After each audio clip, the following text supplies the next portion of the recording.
le docteur Laurent Alexandre. Ravi de vous rencontrer. Vous êtes Bonjour. président de NBIC Finance. Installez-vous, allez-y, bougez. Et nous allons évoquer avec vous quelque chose d'assez mystérieux que vous allez nous faire découvrir, c'est l'homme augmenté. Ah, de quoi s'agit-il? Vous allez nous dire ça en 2 mots, allez. Eh bien, l'homme augmenté, c'est l'utilisation des nanobiotechnologies, des sciences du cerveau, pour augmenter les capacités humaines. Alors, il y a un versant sur le corps, c'est l'homme bionique, c'est l'homme rendu immortel, qui est développé notamment par la filiale de Google destinée à euthanasier la mort, qui s'appelle Calico. Et puis il y a le versant spirituel et intellectuel, qui est la neuro-augmentation, c'est-à-dire l'augmentation des capacités intellectuelles par une voie biologique ou par une voie neuroélectronique. Aujourd'hui, la voie la plus importante, c'est la voie neuroélectronique, avec 2 grandes offensives industrielles. La première de Mark Zuckerberg en avril dernier, qui s'est engagé à fournir dès 2019 les premiers prototypes de casques télépathiques pour communiquer d'humain à humain par la pensée, et d'humain à ordinateur et d'ordinateur à humain. Et Mark Zuckerberg, le propriétaire de Facebook, s'est engagé à ce que le débit soit 5 fois plus élevé que le débit de communication humaine traditionnelle. Et puis la deuxième voie, qui est un petit peu plus transgressive, un petit peu plus bouleversante pour les judéo-chrétiens traditionnels que nous sommes, c'est la voie d'Elon Musk avec sa société Neuralink, qui est en train de développer une gamme de microprocesseurs miniatures destinés à s'enrouler autour de nos 86 milliards de neurones pour augmenter notre mémoire et notre quotient intellectuel, de manière, explique-t-il, à nous permettre de lutter contre l'hégémonie de l'intelligence artificielle dans les décennies qui viennent. On voit que Tesla, Elon Musk et Zuckerberg, Facebook, nous dessinent un univers d'hommes augmentés, d'hommes cyborgs, d'hommes ayant des capacités intellectuelles plus fortes qu'aujourd'hui, ce qui est bouleversant d'un point de vue philosophique, politique, mais avec également des implications économiques majeures, vous pouvez l'imaginer. Alors nous ne sommes pas dans la science-fiction. Tout cela est réel. Il ne s'agit pas de science-fiction, il s'agit de business model. Et il s'agit de business model de gens qui ont des moyens illimités, qui ont les meilleurs technologues au monde, les meilleurs informaticiens, les meilleurs spécialistes du cerveau. Elon Musk a recruté une équipe absolument exceptionnelle à Neuralink, qu'il dirige, puisqu'Elon Musk dirige SpaceX, Tesla, mais aussi Neuralink, des gens d'un niveau tout à fait exceptionnel qui vont, dans les 10, 20, 30 prochaines années, révolutionner l'organisation du travail, bien sûr, l'organisation politique et l'école, bien évidemment. Vous imaginez bien que le jour où des microprocesseurs augmentent de 50 points le quotient intellectuel de nos enfants, l'école va être très très sérieusement, non pas menacée, mais en tout cas challengée par ces neurotechnologies, puisque vous savez qu'aujourd'hui, l'école améliore la culture de nos enfants, mais augmente très très peu leur capacité cognitive, hélas. Alors, docteur Laurent Alexandre, permettez-moi de vous dire que tout cela est à la fois magique et un petit peu inquiétant. Faut-il un moratoire sur l'intelligence artificielle? Il n'y aura pas de moratoire sur les nanobiotechnologies, la génétique et l'intelligence artificielle, parce que ces technologies ne sont pas issues de notre vieille Europe, lasse, fatiguée et blasée.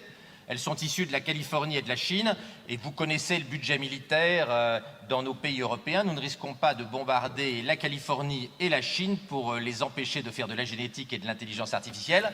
Donc nous allons vivre cette révolution des technologies NBIC, nous allons vivre la révolution des neurotechnologies d'augmentation, et si nous voulions avoir notre mot à dire dans cette immense bataille technologique avec les implications philosophiques et politiques qu'on a vues, il faudrait que nous rattrapions notre retard d'un point de vue technologique et géopolitique, ce que nous ne faisons pas. Donc le tsunami neurotechnologique va arriver, nous allons le subir, il va être riche de beaucoup de promesses.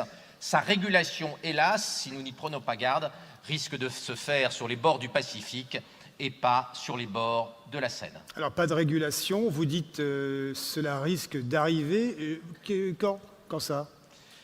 Alors, Elon Musk, pour ce qui concerne de la télépathie, Zuckerberg a fixé un objectif en 2019, c'est-à-dire dans 500 jours. Dans 500 jours. Ah, c'est là donc. C'est demain matin. Ouais. Et la technologie d'Elon Musk qui est plus invasive, On peut penser qu'on est entre 2030 et 2040, mais ça va concerner au début de la vie professionnelle les enfants qui sont aujourd'hui en maternelle. C'est donc une révolution technologique et politique et éducative qui va concerner la nouvelle génération. On n'est pas dans la science-fiction, on est dans un choc philosophique et civilisationnel majeur qu'il faut réguler. Et vous voyez bien que notre problème, ce n'est pas la technologie. La technologie galope et nous allons être gavés, saturés de technologie. Notre problème, c'est la politique et la philosophie. Il y a une désynchronisation complète entre notre pouvoir technologique et notre réflexion philosophique et politique. La fabrique philosophique, la fabrique des idées est à l'arrêt, alors que la technologie galope de plus en plus vite depuis les rivages de la Chine jusqu'à la Silicon Valley. Alors, docteur Laurent Alexandre, je vois les regards dans la salle. Tout le monde est surpris et passionné par ce que vous dites. Vous acquiescez, vous approuvez ou vous êtes inquiet? Je ne sais pas. C'est compliqué de faire une sorte de sondage public comme ça, à main levée, je ne sais pas.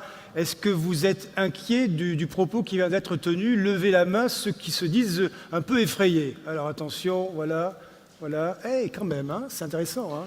Je tiens à préciser que je ne suis pas le patron fondateur de Neuralink, hein, c'est l'industriel le plus connu au monde qui a lancé, et puis Mark Zuckerberg et dans les magazines, Elon Musk hein. qui lance ça, c'est de notoriété publique. Moi, je ne suis pas un oiseau de mauvais augure et je ne suis pas le fabricant de ces technologies, je ne suis qu'un expert des conséquences politiques et géopolitiques du tsunami technologique. Docteur Laurent Alexandre, question toute simple, toute bête.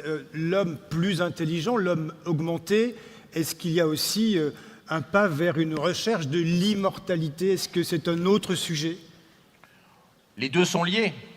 D'abord, il faut beaucoup d'intelligence artificielle et d'intelligence pour comprendre le vieillissement qui est d'une complexité inouïe. Vous savez que le séquençage ADN, tout seul, c'est 20 000 milliards d'informations.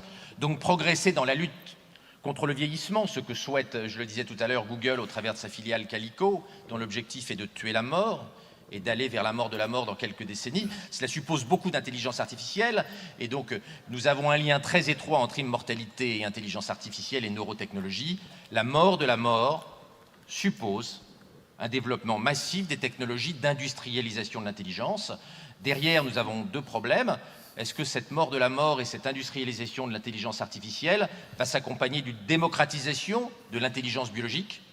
Et puis, il ne faudrait pas non plus que toutes ces technologies conduisent à la mort de l'homme et à un monde où l'homme n'aurait plus sa dignité, ne serait plus qu'un instrument technologique au lieu d'être ce qu'il doit rester, c'est-à-dire un élément pensant, un élément philosophe qui n'est pas uniquement fait de matière technologique et pas uniquement fait de business model.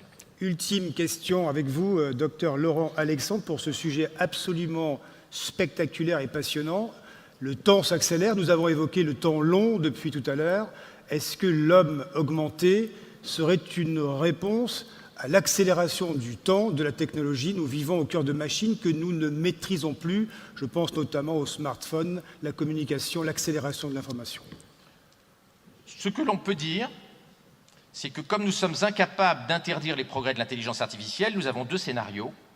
La vassalisation par la machine à long terme, ou la fusion avec la machine, ou l'augmentation. Il est clair que l'intelligence artificielle forte, c'est-à-dire dotée de conscience d'elle-même et capable d'hostilité, n'est pas pour demain matin. C'est pour dans plusieurs décennies. Mais plusieurs décennies, c'est dans pas longtemps. Donc nous allons bien être obligés, au moment où l'intelligence artificielle s'industrialise très vite, de répondre. Le moratoire étant totalement impossible, notamment parce que la Chine veut dépasser la Silicon Valley en matière d'intelligence artificielle et que la course entre les États-Unis et la Chine ressemble en intelligence artificielle énormément à ce qu'a été la concurrence entre l'Union soviétique et les États-Unis dans la course à l'espace à la fin des années 50 et au début des années 60. Comme nous ne pouvons pas faire de moratoire, je pense, même si ce n'est pas un souhait, que Elon Musk a raison et que nous accepterons massivement dans quelques temps, pour nos enfants et nos petits-enfants, l'implantation de microprocesseurs dans leur cerveau pour les rendre égaux et leur permettre de lutter, d'être complémentaires avec l'intelligence artificielle. Nous préférerons la fusion avec l'intelligence artificielle plutôt que la vassalisation. Ce sera le mot de la fin avec vous. Merci, docteur Laurent Alexandre.